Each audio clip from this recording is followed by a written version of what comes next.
President. Mr. President. Mr. President. Mr. President. Mr. President. Mr. President. Mr. President. Mr. President. Mr. President. Mr. President. I ask you to be citizens, not spectators, responsible citizens, building your communities and our nation. I ask you to be citizens, not spectators, responsible citizens, building your communities and our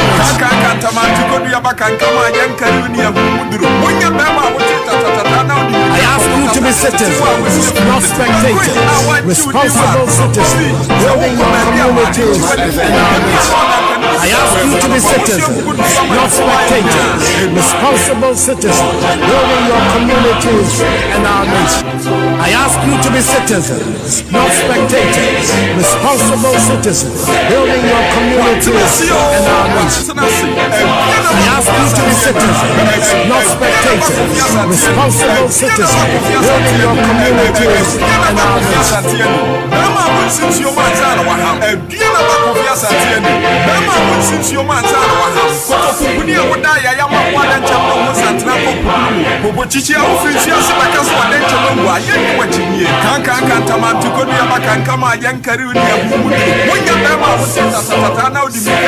ask you to be citizens, not spectators, responsible citizens, building your communities and our nation. Mr. President, Mr. President, Mr. President, Mr. President, Mr.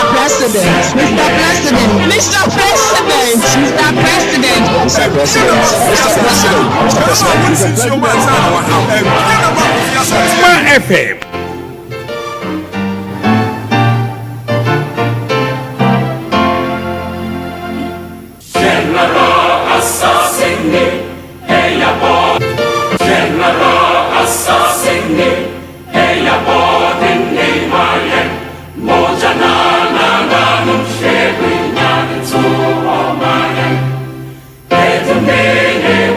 Mayama Ghana for nyina chena yan misasa obia ho tesai ya mamu nyina afisiapa. This is the first address I addressed the President of the Republic, His Excellency Nana Addo Dankwa Akufo-Addo in 2023. Yemfa da Emma Nsroma creation and na ohwe said the Messi ayesa nwom a bigina ya atade every Mr. President address or say or pesa ye fire ho say ayikoku ananse ne ye de kire the president it Nsroma creation anopay ye damase o pesa we event now now looking confidence now looking more corporate executive and konko pamata de bia obabia o susu ansu Kumasi Adjacent Family Chapel International. Your number is 0248 7575 48 0248 757548. Nsroma creation obepam watade fe aseda ene ye de ma wo mo. Every design upie bia no ye be design na ye de amount. Good morning and thank you very much. Sir Wamaye Hwaye fa ya address the President of the Republic into way a special designer for Mr. President address Nsroma creation 0248 757548. Fre almost is here now omunyo design amount. Good morning Ghana. In 2023 ya baba du baby ewo Ghana ya kame akwa yese omampani bia betra Ghana konwa so a 8 years and wotwa ansa na president ne bekono na owo niam ahodo a edi na chi a wode eko Kwame Nkrumah ba Ghana ye de kai no kankan nyame ye demonstration wo Nkrumah UP4 e demonstrate say Kwame Nkrumah de kankan nyame akwa si presidency. In fact mo amko Western region Asankregwa Komfo Damwa Reverend Nana Komfo Damwa mo amukai sa din no ewi ase say Kwame Nkrumah sofo no eniti Ghana for do no anamu kai that time ya say Kwame Nkrumah Flaster ayi castle or the kankan nyame e na akwakwasi ho. We vilify that man and ye mu bebre e bi kura na ye wo yen. Fast forward, a tampon no baye. Yes, hey, a tampon fa beji golf fa woto beji golf ewi ase operation feed yourself ekovai emi yese ayi that president president no de to ekwaji golf. We vilify the presidency. Jerry John Rawlings oba bewie ono an vice president aka was shinasum wa cabinet meeting emewi ase Ghana fo nyina ka say no, the office of the president no and the presidency the number one gentleman of the land, and not pay address to the president. They say, Mr. President, dignify the office of the president, dignify the presidency with your action and inaction, because over the years history ewo Ghana no enye good history. Medical ka Kwame Nkrumah kankan nyame yaka champon fa to beji golf yaka Jerry John Rawlings was born a vice president asum aka yaba the fourth republic ni enim say afedi yaba democracy until we are going to have presidency omampani de akofo ba betranso yes osu kase de eyankoasom edan eninti enye fe say Ghana yenya independence no ba bia na yede nkoa ekoguo no eho ene yesa akwa ho nto osu kase omampani de akofo and the time fast forward and Kwesi Pratt at the one shot Ghana for Bekaya hotel the Wawa one shot there was one of the biggest story Kwesi Pratt they come na to no was one shot to pay police security military and a solidity for one shot Kwesi Pratt and no went to me a man hotel the Wawa ordinary hotel became a security point. Kwesi Pratt kojina baby and wo drone and wo charge that one shot. It was one of the biggest news in Ghana. Amampani da bakufo ye nyina ye nim the dignity the office of the president and also the presidency. Owi ya wo see a Jubilee House and ye friend a Flagstaff House. NDC forecast and so nkukobuo. Ya see enu ketianom ye de hoba ye de be poultry farm. Na China for and eba besi Ghana yen Flagstaff House ama yen dia and ye hokra no enya papa kekan ya tamaye or also atamels in at the presidency was what a magnificent edifice. That is the word that Oyusu here. The first speech the late Prof Mills Radin Fanny Crency ye ma and wo ko bie na no and wo ko kan ekomene me. Oh Jesus Christ, Ghana for horo papa we Emma in fact at the time an we president nyina no obi na no ye hunwa ekomene me. Listen to the late Prof Mills ebra all man address at the Parliament House na okay economy and no from ye yes ekomene me we am penny na Ghana form pewa kasa say ya na okoka mistakes say ya we had MPP individual Ghanaians aye deep papasam obi a we professor na na kwakufuado you called him Professor Doolittle wa we professor common economy untimi nka economy me yentie economy is resilient.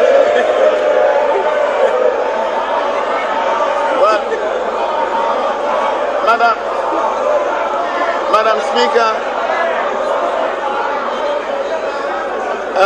Speaker, when you are pronouncing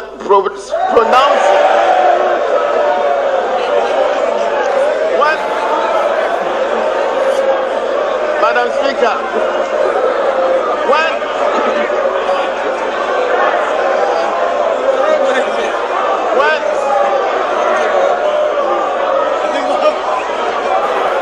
Madam Speaker, when you are pronouncing such figures in billions, and I want to remind you that I didn't even know how to translate them into OPPP.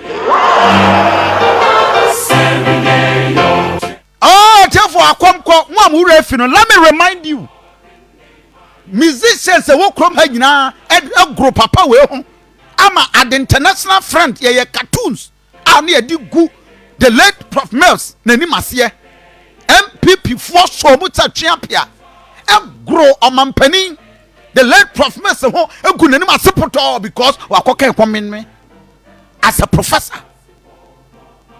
Obia said no, yama dignity, emra the presidency. Because he is the number one gentleman of the land. Number one gentleman of the land. Mepacho urefi haircut, identification haircut, murefi, and the Jerry John Rollins. Flagstaff House, you see Rollins, abrante bia ko Rollins baba. Ye try identify. Na ye no kro, enya no kre. Sa same way Ghana for kaya say common abrante keke. Wakwa hwe baba ye yi na twa no haircut. All these issues akoso Ghana. Emene ya baba wura the Fourth Republic aye develop my Ghana. We had Prof Mercy Free so John Dramani Mahama echo speech ana West African countries a year conference one kind and one address and they do baby na speech nkata na wabobo ano ne writers eyiraye and wo gina podium bi san say mesramo me speech ni wo he muntie this their Ghana for ye de papa John Dramani Mahama e wo krom ha no bi anti bi da say wo gu Ghana ni ma say at your age we gina speech now we are communication officer. You are just a communication person. Now we are a national and international platform. Now oh must speak as a president. Now say we purpose ayira. Who could be our secretary say eh fa na bode me krata to ye.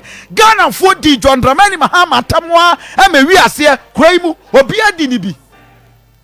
Shatawale no nyina de bo nyum okrom ha. Mahama Mahama paper mo refia. Ye di ha. So this get the video now. Watch more share on Facebook page. You will have more share on TV or Chrome TV, Onia TV, everywhere. This is it. ECOWAS meeting. John Dramani Mahama paper here. Listen to this. Mediation and Security Council presents us with the responsibility to finally approve the recommendations proffered therein. Of particular significance will be the signing of the Supplementary Act of Enhanced Powers of the ECOWAS Parliament. Of particular significance will be the enhanced powers of the ECOWAS. I'm missing some pages here. Well, I'm missing some pages here. I wonder what must have happened. But there are several other issues that will be discussed at this summit to do with the enhanced powers of the ECOWAS Parliament. We would also be discussing issues to do with peace and security in the West African sub-region.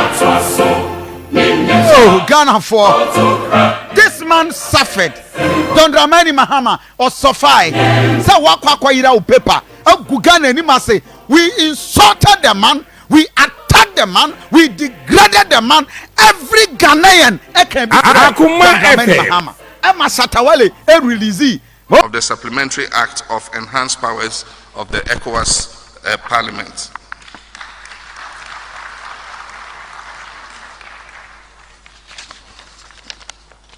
Of particular significance will be the enhanced powers of the ECOWAS.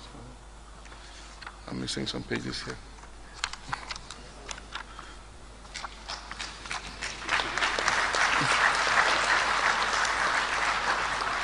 For ECOWAS meeting, at your level, president, host nation, you have defeated Ghanaians.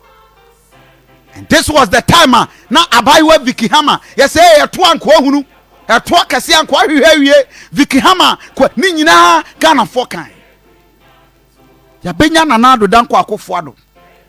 The president of the Republic, what break Brofi Kakra was Senkra Wimye. Obiad himself with President Onimbro Foka ewo Ghana ha yenya na subida. At your first sessional address 2017 swearing in Ghana for the we see so and akoko wi ankofo of friend is saying speech from US Kofa Clinton ni Bush die nyina keka bom e ma Ghana for start kaya e wi ase writer so anya hwe This was the speech at the first scandal, and I said the first attack at the Jubilee House. The presidency was vilified. I ask you to be citizens. I ask you to be citizens. I ask you to be citizens. Citizens, not spectators. Citizens, not spectators. Citizens, not subjects. Citizens, not subjects. Responsible citizens building communities of service and a nation of character. Responsible citizens building your communities and our nation.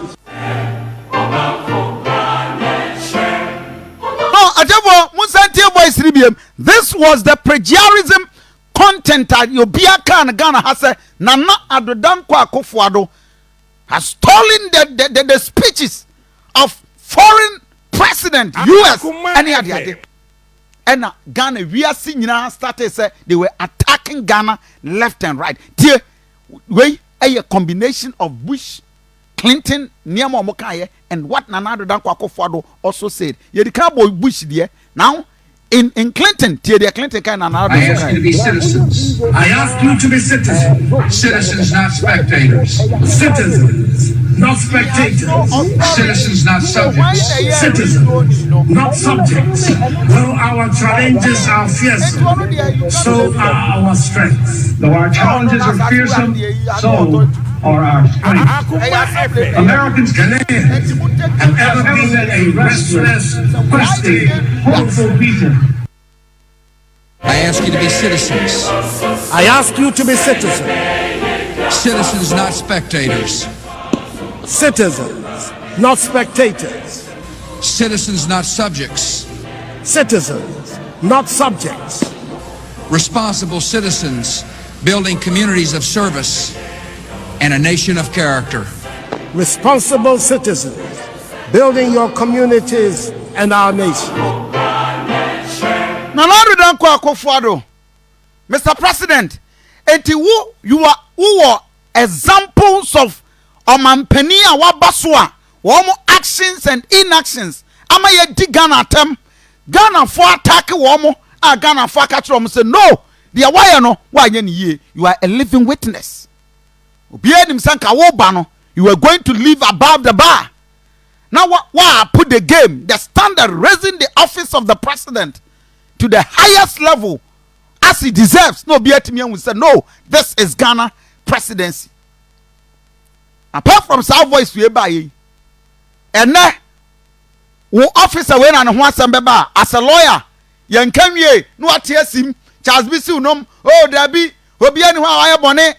Hey, you go so you be clear. Kikri. We are seeing another Dankwa Akufo-Addo. They are for clearing agent. Oforiata must go. Wunkwan for the first time in the history of this republic. Oh, wo MPs one kasa solidity award. We saw Dabi Monto Boboase. No Oforiata. Remember the time. I no so the back. All these things. Oforiata must go. Yankan he. Afei, Charles Bisu. The abaye. Now, we are defending a reassay, he has to be exposed by the Anas Aremiyao Anas. And I'm not paying another Dankwa Akufo-Addo. You have 2 years. Eka, the Ebeye Biana of Free Ghana as a president of the republic. Give dignity to the office of the president with your actions and inactions. Because when a man penning for Abba Ghana and in your Maya Yedi Omatem. Ghana for that sorry afiyemu Ghana whole last year from your own lands and natural resources ministry, from Ghana Lands Commission, from Ghana Forestry. Woman na Ababe cited a company said the company is involved in illegal mining. Wura baby any kwanso wura. Everybody you have been about Bontebeka, your own people you have appointed. Woba Kumase Ghana focus oh nana eni kwasa nkasafo nyina no omonante woba a radio interview emeye bisa wo se adenti na adehye wo kwabere wo mo so wo krom ekwan yanyeye na wo se nana de ekoso no se wantimi amwa ema wo kwan ya anya ene next abato wo mo nto president awoba bedi mampani with all wo kasa wo ka kire Ghana for say oh Debbie mon to aba ma me pabochaw na mahama sa media me nam na me pachaw adentra efise eye me na me besre bibia firi mu nchen ewiase e ma kwabrefo a journalist ebisa with that provoking questioner.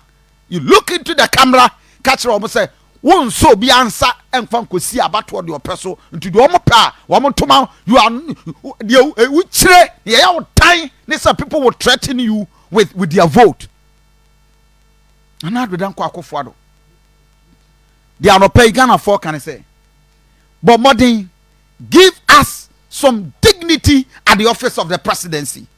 And near Mawadua Akwaso. And all that yet to Kroma am a ye blogger John Dramani Muhammad Sisi ho. Oh, I had a voter region. Was it Nana? Kwame Sefaka Bisa Sanana? Nana my info say, we're done one Kwan Kosia, Wabeshe, na what anamo was on Konkosi or Noa or bet me on Konkosi. Now will be by 8 years when see. This is what you told the people of Kabri East. When a journalist, and yet resident Bisa wo, a journalist. Eti nana anopedi can say you have the rest of the 2 years. Ukasa amampani fu aba agu office of the president any must with your actions. Emma Ghana yes or my Ghana ye ni good image. Don't be the fourth president to disgrace the office of the presidency. Jerry John Rollins nidi akaho. Prof Mills nidi akaho. John Mahama nidi akaho. Nana Dankwa Akufo-Addo as a lawyer, astute lawyer. Wababeye international diplomat. Why? Because you are one of the longest serving foreign affairs minister into winning international diplomacy. Now no call US. Emma winning America man penny kwa transia kasa. We say na Cote d'Ivoire for Burkina Faso. Wa man penny akwafa Russian mercenaries ababe me border so mama me boa me on bechimi awe. Ama wiekete ye frɛ wo ambassador epamo ne sɛ akokɔ edifri Burkina Faso. Ghana for what Kwabre say they will never forget this voice. No problem, no problem. I'm saying people make those kind of threats. Me, they don't frighten. It's, yeah, somebody votes for you, somebody supports you. It's because they want you to do things for them. I understand that. There's no need for people to go to my say. I don't want to watch them. Of course, the mayor about to decide to my NDC. I want to watch them. I don't know myself.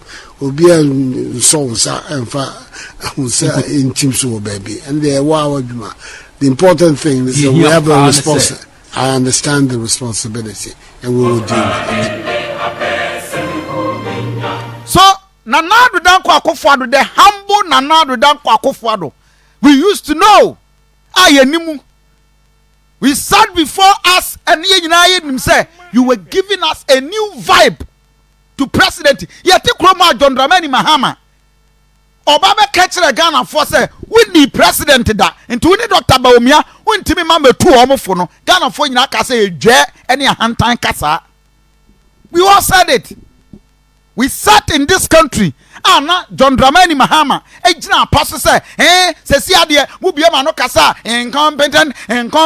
Na wo Nana Dankwa Akufo-Addo. Wo ne Dr. Baumia, mu bia no abedi president da. Entimu ntu ne fo. Ghana fo nyina ka kire papa ne say, dwe ene hantan kasa. E ka ho bi na Ghana fo tu no e pamo ni fira konya so. Why? Because the arrogancy of power and be na alan kodwo kire maten e kan say Ghana ye to abama mo, you lord yourself over us but you don't serve us. Yes, bro, Akunta mine in the whole Ghana. Obia eka. If the president cannot give us any you come out to tell Ghana for say, as you speak, Akunta mining is not involved in any illegal mining. I want to assure all of you that Akunta mining is not engaged in any illegal mining anywhere in Ghana as we speak. Further, the Ministry of Lands and Natural Resources has, through the agency of the Forestry Commission, with the assistance of the military, made the effort to cordon off all 294 sites of forest reserves in the country. and rid them of illegal mining as we speak. We will continue to work to ensure that this situation remains permanent. This government is determined to win the fight against galamsey, no matter the cost in effort. Nana, the Ghana for can say to me over the years, or my beer to abandon money mine. I will be baby do a minor so be bois and more mine any aje. Na say yes, Kakrampa, yenya Rishemu say we still have leaders. I actually read it. Oko elsewhere in other countries are leaders. Et me ba on term of office beson. Hey, BBC they humble themselves and take the people of the country no move along. Ghana nkwana yeyi aman panimfo a yesomwo mu oman no somwo mu te se be ye ne ye nkoa ewi a ne san tua wo muka. We thought Nana Addo Dankwa Akufo-Addo you were going to change the game, but the year 2 years of your office Ghana fosu and in the year kenyina no nothing appears to be changing. Oh, Nana Addo Dankwa Akufo-Addo 2023 the Ghana for kenyina say let us dignify the presidency with actions and inactions. The latest we are seeing now grow Ghana dig Ghana tem cheche Ghana ya dako sore ya na an American rapper 2017 yeche no sa oton cracks atevo muteni ye muko gogola why Meek Mill was arrested in America. Court in Pennsylvania eche no sa oton cracks weed cocaine. I charging 4 counts. You need to for 4 good years. You release no. You say demu for assault. I will breach ne probation and we say demu for 3 different occasions. Sa brante way or your ex-convict and you need to year of return. Nana, it's a wonderful idea. You need Kobro nye nyina ye ko Cape Coast e ko hwe Cape Coast Castle, Elimina Castle, the gate of no return. Ni nyina eboa. Ye ti kroma e ma journalist e ko twa the BNI the National Security Office wo Accra. Ye the armed police and military and the City News e ko che ni Sakraman e di ni free ho. Jane phone dey hwehwe form e bi bia free so all because wakwa take one shot e wo a sports stadium. Because of where is security zone. Mr. President, Ghana for that sorry ya. Mickey Mills abba Flaster House and Nkwala and Nsada Ukom. Get me the pictures, the videos. Just a Jubilee House. Man telling and onsa dida the president come. We ya. What ho? Asante bedi etweti wo baba. Na hwan da be na Nana Addo Dankwa Akufo-Addo baba be cabinet member. Who receive Jankoba woniye wana tuwe afi abrante ne ente ne okache Nana Addo say na owo 2 pack of weed eshen bottom ye muntie brofo no mu this is brofo. As a president I get 2 pack of weed in my pocket tie $10 in my pocket. I had 2 bags of marijuana in my pocket. I never really believed in selling crack. And my friends really started hanging out with each other, and I got to know him. I scaled him because I don't know any powerful, successful white men. I never had. I asked him one day because I knew he was extremely powerful from me viewing him, and I asked him. I said, "Could you come to court with me?" $10 in my pocket. I had 2 bags of marijuana in my pocket. I never really believed in selling crack. And my friends really started hanging out with each other, and I got to know him. I scaled him because I don't know any powerful, successful white men. I never had. I asked him one day because I knew he was extremely powerful from me viewing him, and I asked him. I said, "Could you come to court with me?" He came in the back and told me that he wouldn't leave me back there. He swore to get these type of people supporting me. When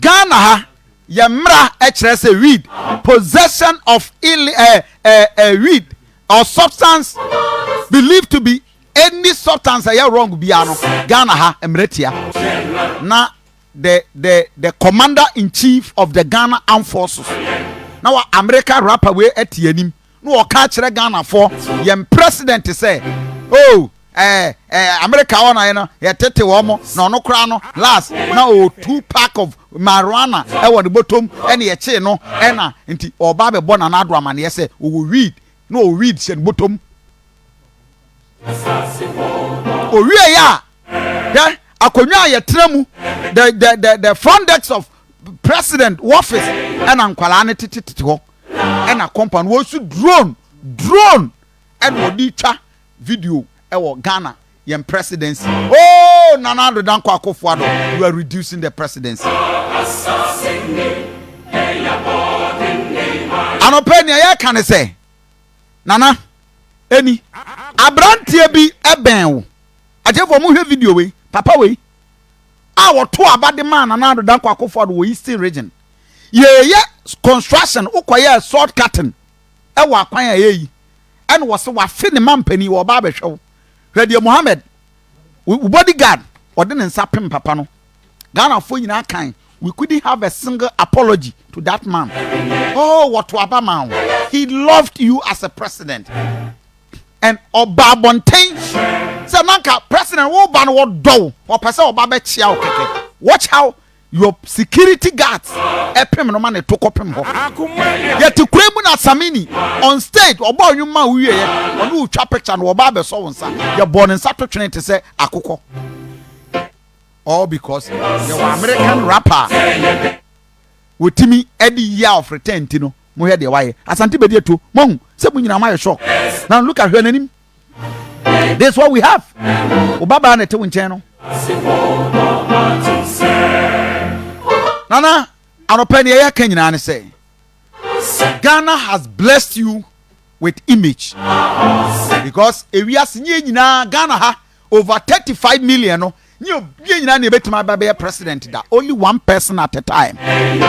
The Ghana for boade de said munyam we ma wa what we expect you and say Mr. President di anidie ni buo ebema ye it is a hard time Ghana for epe chopa from your office say the akoso no it will not repeat itself again.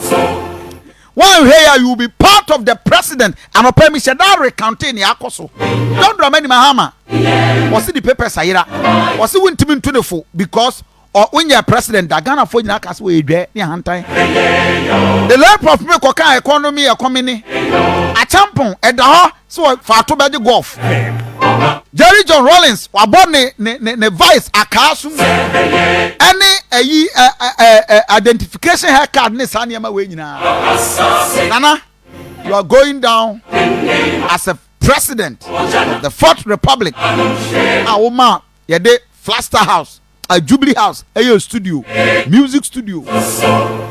American rappers named Kwala and the Beijing who try.